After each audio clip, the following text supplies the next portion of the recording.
My entitled vegetarian friend refuses to share her food but expects to eat mine, so I've started ordering meat to keep her hands off my plate. I have a friend who is a vegetarian and very entitled. She believes that her money is hers, and my money is ours. I love sharing food with friends. I eat almost exclusively family style, but I hate sharing food with this friend because she does not share food with me. To avoid confrontation, I have started exclusively ordering meat items whenever we eat together. Recently, we went out to eat and I ordered chili cheese fries and I added steak. My friend interjected and asked if we could get the steak on the side so we could share. The waiter was like sure, and I kind of just stared blankly, silently fuming. But then when the fries came I immediately dumped all the steak on the fries and started mixing. She was like wait, and I said oh oops sorry, and continued eating. She said she would have ordered more food if we weren't sharing, and I said well then order it. But she didn't because she was trying to save money. She ate her sad salad and kind of passive-aggressively said man I wish I had some fries with this too. I ignored the tone and just responded cheerily, you should get some, they're good. Hopefully she gets the hint soon. Edit. Okay, I'm sick of saying this but this person does not respond well to criticism. Friends have tried and failed to bring up issues about money with this person before. It does not end well. I am prioritizing my own mental health over being mature and doing the right thing. Go watch an after-school special. Relevant comments.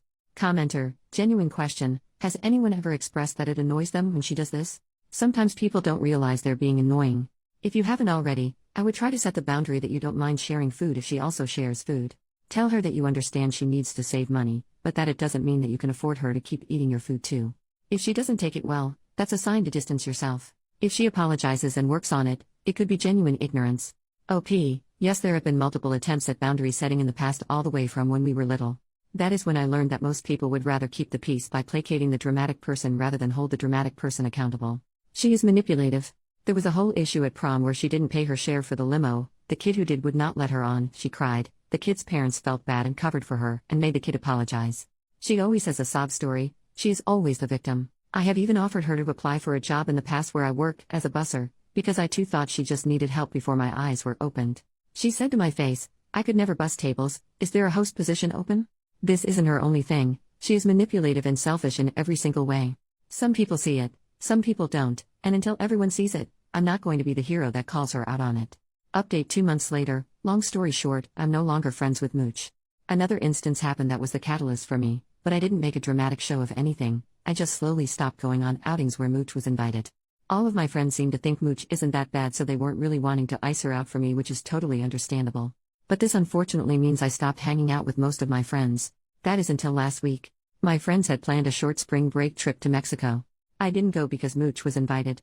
I even warned them that Mooch was going to make it miserable but no one listens to me. And shocker to everyone except for me, the trip was awful. She didn't pay for a single thing. She still owes people her portion of the Airbnb and gas money for the drive. Additionally, she had a sour mood any time plans didn't go her way.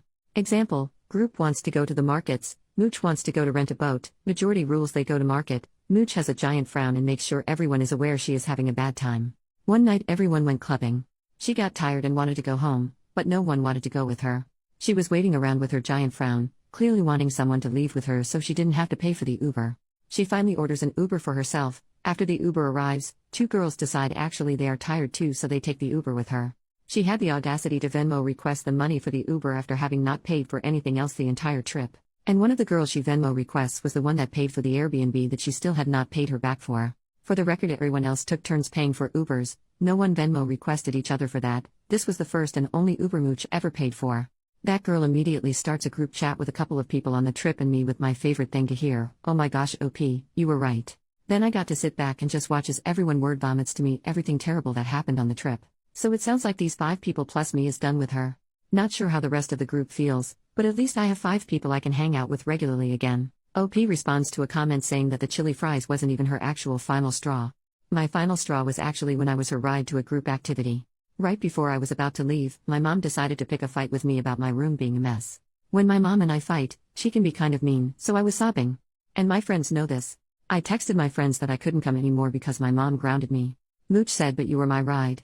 And I asked the group if someone else can pick her up. Everyone else lives kind of far and no one wants to go out of their way to pick Mooch up. She calls me and asks that if I can't come hang out can I at least come pick her up, drop her off at the hangout location and then pick her up again at the end of the night. She even said I feel like your mom would understand, you made the commitment to drive me. I just said no, and to her credit she accepted it and then ends with well that sucks, I hope you feel better because she can tell I've been crying. That was it for me.